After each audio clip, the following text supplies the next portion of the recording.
All right, in this van we've got swivel seats on the driver and passenger, the Van Wife headliner shelf. In the overhead cupboard here is the Starlink. There's a 24-inch TV mounted to a swivel. In the bench is additional storage as well as dueling cooktops. An indoor shower with the Lavio dry flush inside of that. Floor to ceiling cupboard space. Overhead cabinets. Right next to the queen size memory foam mattress are storage cubbies along the bed. There's a pneumatic X2 AC unit up top. Beautiful tiled backsplash.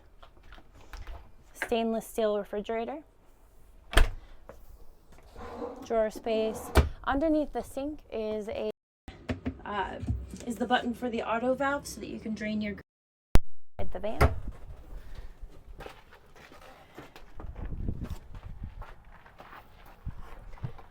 This is a newly designed outdoor table. The pneumatic awning is mounted to the flatline roof rack.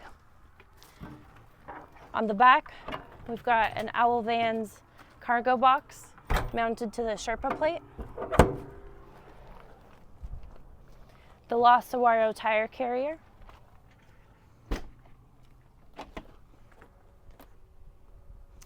And we've got the electrical boxes on the left side. Water on the right side. And of course, the flatline heavy-duty pull-out tray. I love these. All right, thanks for joining me on this week's Van Tour Tuesday. We'll see you next week.